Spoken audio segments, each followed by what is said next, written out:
भारत का पाकिस्तान मुखालिफ प्रोपेगेंडा अपने उरूज पर है और दूसरी जानिब भारतीय वज़ीर-ए-आज़म नरेंद्र मोदी खुद अक़वाम मुत्तहिदा इजलास में शिरकत के लिए 3 रोज़ा दौरे पर अमेरिका में मौजूद हैं और अमेरिकी सदर जो बाइडेन समेत अहम शख्सियात से मुलाकातें भी उनके शेड्यूल में शामिल हैं। पिछली दफा वो वहां गए थे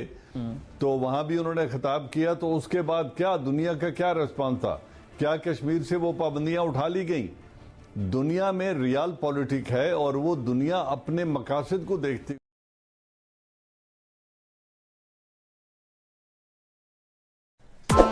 Press the bell icon on the YouTube app and never miss another update. इजलास से वर्चुअली खिताब करेंगे। ऐसी सूरत हाल में जहां एक जानिब भारत का पाकिस्तान मुखालिफ प्रोपेगेंडा अपने उरूज पर है और दूसरी जानिब भारतीय वज़ीर-ए-आज़म नरेंद्र मोदी खुद अक़वाम मुत्तहिदा इजलास में शिरकत के लिए 3 रोज़ा दौरे पर अमेरिका में मौजूद हैं और अमेरिकी सदर जो बाइडेन समेत अहम शख्सियात से मुलाकातें भी उनके शेड्यूल में शामिल हैं। क्या पाकिस्तानी वज़ीर ख़ारिजा शाह महमूद कुरैशी वज़ीर-ए-आज़म इमरान खान की अदम मौजूदगी में सिफारती मुहाज़ पर ये खला पुर कर पाएंगे? अच्छा जनरल साहब, जिस प्रोपेगेंडा का हम जिक्र कर रहे हैं इसमें तो कोई शक नहीं है भारत की जानिब से पाकिस्तान मुखालिफ प्रोपेगेंडा किया जाता है, जिसके असरात अभी हमने हालिया क्रिकेट टीम के दौरों की मनसूखी की सूरत में भी देखे, फिर अफगानिस्तान सूरत हाल में भी हमने देखे। अब पाकिस्तान की जानिब से डोजियर भी पेश किए जाते हैं, काउंटर नैरेटिव्स भी पेश किए जाते हैं, लेकिन फिर सर क्या वजह है कि भारत जो ये जाली प्रोपेगेंडा करता है जिसको पाकिस्तान साबित भी करता है, उसके वज़ीर-ए-आज़म को अमेरिका में वेलकम भी किया जाता है, बाइडेन के साथ अहम मुलाकातें भी शेड्यूल होती हैं,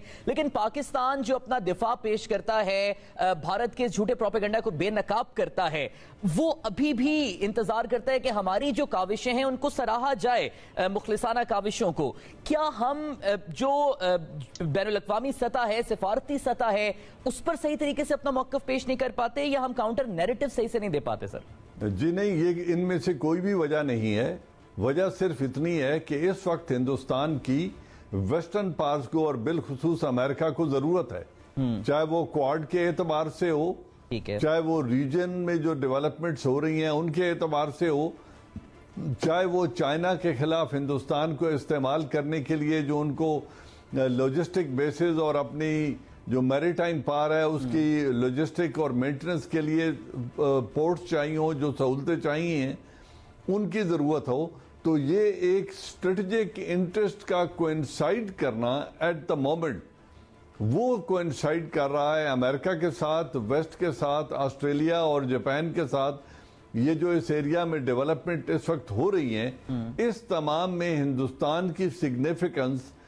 अब जो इस वक्त है, उस वजह से हिंदुस्तान की तमाम तर जो ज्यादती हैं जो कश्मीर में कर रहे हैं, जो वो पाकिस्तान के अंदर दरअंदाजी कर रहा है, जो पाकिस्तान के अंदर दहशत गर्दी कर रहा है, जो कुलभूषण जाधव नेटवर्क जो कुछ कर रहा था, या जो कुछ वो पिछले 20 बरस से अफगानिस्तान की सरजमीन से करते रहे हैं, उन तमाम चीज़ों के ऊपर कोई इस वक्त अमेरिका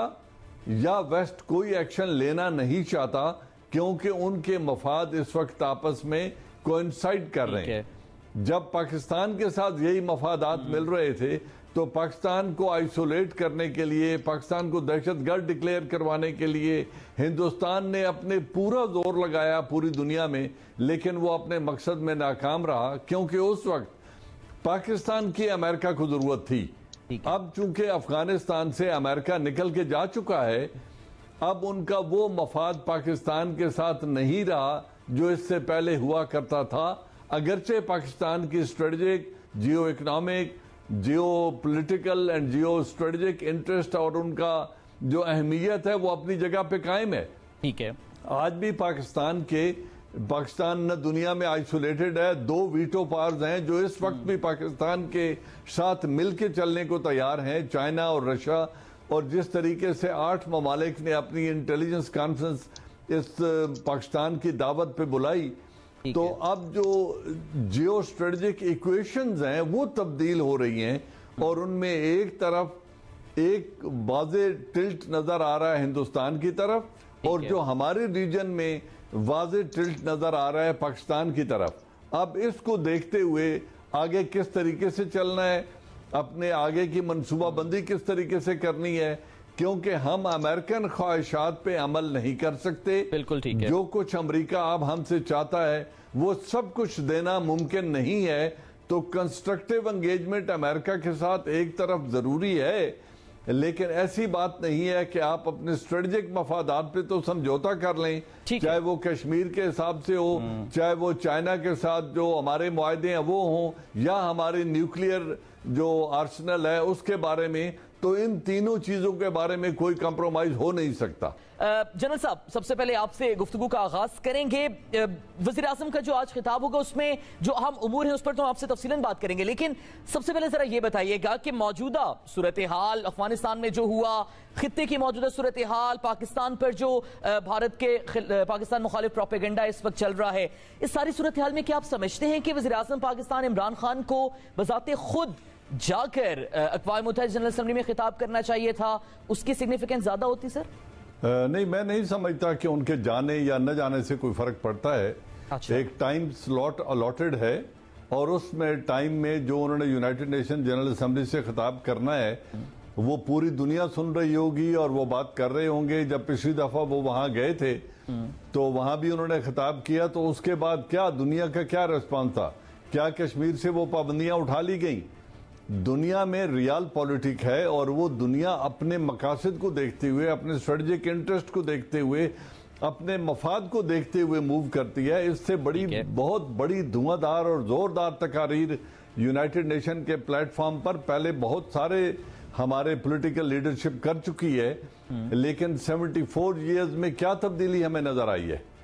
تو مقصد یہ ہے کہ یہاں پہ جب یہ خطاب یہاں سے کریں گے اس کا امپیکٹ بالکل وہی ہوگا جو وہ وہاں سے خطاب کرتے۔ اب دیکھنا یہ ہے کہ وہ کن ایشوز پہ بات کرتے ہیں، کس طریقے سے اپنا مدعا دنیا کے سامنے رکھتے ہیں، and how logically and well constructed his speech is, اس سے فرق پڑے گا۔ فزیکل موجودگی سے کوئی فرق میری ذات میں میری سمجھ میں نہیں پڑتا۔ ٹھیک ہے جنرل صاحب، آپ یہ سمجھتے ہیں، جنرل صاحب جو بات کریں وہ اس سے آپ متفق ہیں کہ وزیراعظم کے وہاں جانے یا نہ جانے سے کوئی فرق نہیں پڑے گا، کیونکہ جو سلاٹ الاٹڈ ہے اس میں تو انہوں نے خطاب کرنا ہے، لیکن جب وہاں پر جاتے ہیں تو ظاہر ہے پھر سائیڈ لائنز میں میٹنگز بھی ہوتی ہیں، کیا وزیراعظم کا جانا نہ جانا ایک برابر ہے سر؟ دیکھیے، جہاں تک تو اقوام متحدہ کا سوال ہے تو وہاں تو وہ اپنی، جیسے ابھی جنرل صاحب نے کہا، اپنے مقررہ سلاٹ پر وہ تقریر کریں گے، اور پاکستان کا موقف جو ہے مختلف عالمی امور کے اوپر وہ دنیا کو بتائیں گے۔ وہ تو میرے خیال سے اتنا فرق نہیں پڑتا۔ لیڈرز جو ہیں وہ آپس میں ملتے ہیں، اور ابھی شاہ محمود قریشی صاحب اپنے جو ہیں ان کے کاؤنٹر پارٹ، ان سے ان کی ملاقات بھی ہوئی ہے، اس کی رپورٹنگ بھی آج ہوئی ہے کافی تفصیل میں، یہاں بھی اور پاکستان میں بھی۔ مگر یہ والی ایک ایسا مسئلہ ہے کہ یہاں پر میرے خیال سے عمران خان صاحب کو ہونا چاہیے تھا، خصوصاً ایسے وقت میں کہ جب پاکستان کے تعلقات آج کل جو ہیں امریکہ کے ساتھ بھی سرد موری کا کچھ شکار ہیں، اور اس کے ساتھ ساتھ دیگر، اور کیونکہ دیکھیے یہ مسئلہ کشمیر جو ہوگا وہ سر فہرست ہی ہوگا، اور افغانستان آج کل خبروں میں اس پہ پاکستان پر طرح طرح کے الزامات بھی لگائے جا رہے ہیں، مختلف آوازیں اٹھائی جا رہی ہیں کہ پاکستان کا یہ فالٹ ہے کہ طالبان جو ہیں انہوں نے قبضہ کر لیا، مطلب ایک جو امریکہ کی وہاں پہ ناکامی ہے 20 سال کے بعد، اس کا سارا ملبہ پاکستان کے کھاتے میں ڈالا جا رہا ہے۔ تو وہاں پر یہ ضروری ہوتا ہے کہ مختلف لوگوں سے مل کر اپنے موقف کو آگے پیش کیا جائے، تو شاید وہ تھوڑا اس میں مسئلہ ہوگا، کمی محسوس ہوگی یقیناً، لیکن شاہ محمود قریشی صاحب نے بھی اپنا بڑا ہنگامی اور بڑا فل کیلنڈر ہے ان کا، تو اس لیے کسی حد تک تو وہ خلا کو پر کر پائیں گے۔